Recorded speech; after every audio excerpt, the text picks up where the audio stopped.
So I seen that video of that teacher fighting that student, and yeah, that was pretty much wrong. It was wrong. It was a pretty trashy video, very cringy.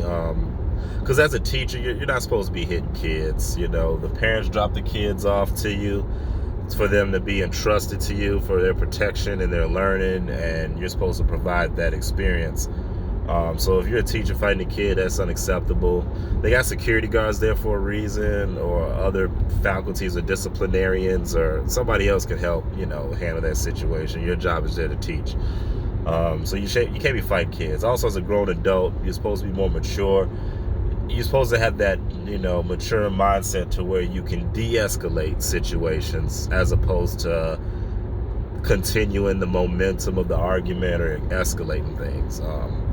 And also, she was wearing something weird, like a mini skirt, something that kind of or not a mini skirt, it was like a dress or something. It was short enough to the point where, like, her ass is hanging out as she's beating on this little kid. So that's wrong there. Just inappropriate dress, inappropriate behavior for, her actions. So we all are pretty much in agreement with that. But we do this thing where if somebody does something wrong first and somebody else responds to it in a worse way, we tend to just absolve the sins of the first person, we pretty much just give that person a pass for their wrongdoing because the other person overreacted so much. And it's weird that we do this, because now what it does is it gives them a pass or validates the wrong person's behavior. Now, I'm all for equal accountability. Everybody should be accountable in this situation. That teacher should probably be fired, and that student should probably be expelled or suspended, or maybe the teacher should get suspended. I don't know, but it just depends. I would say this is a first time offense. Suspensions. Everybody gets suspended. There we go. I think that's fair considering everything going on.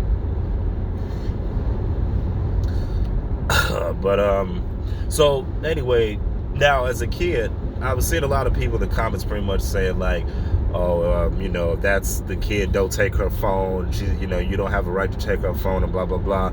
And it is kind of sad. Like, that's what we are in life as social media and stuff. Like, we are so attached to our phones, where it's like, we think like that makes us, we think that trumps like rules and regulations and stuff.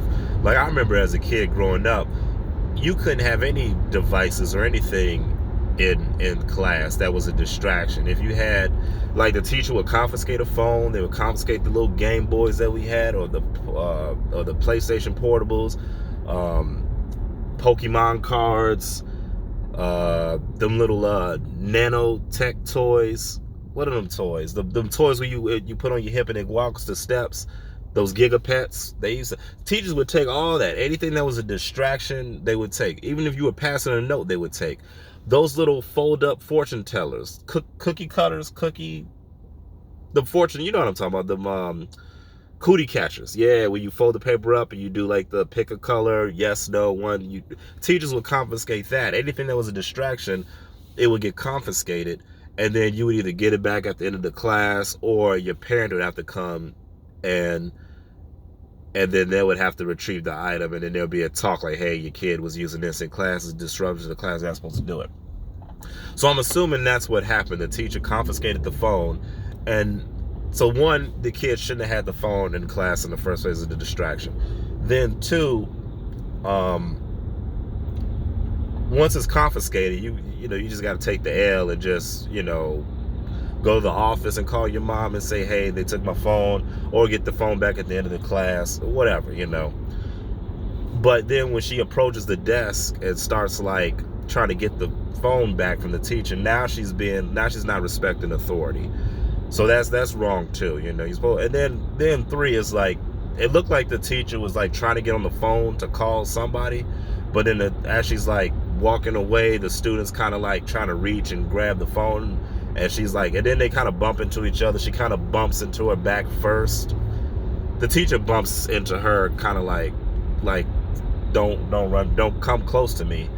and then she kind of gives her a push off, like she pushes her off her, and then the student swung. Now the student did swing. A lot of people are saying, oh, she hit her first. It don't, like, pushing off kind of, I don't know. It's kind of weird how we count contact. The student definitely brushed up the teacher first. The teacher kind of bumped her back. The student approached the second time. The teacher pushed her off, and then the student took a swing, and then from there it was a full-on fight.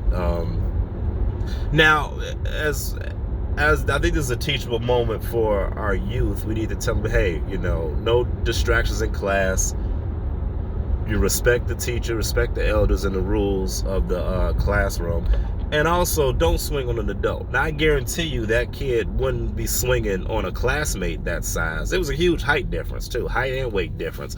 Most people won't swing on a person that's above their height and weight class, or that's in a heavier class. Most people wouldn't, unless they felt really, really provoked.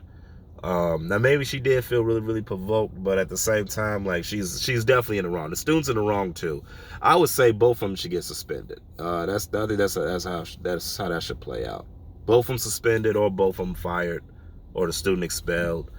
I don't. That might be kind of rough on the student. It depends on the first. We'll see their track record.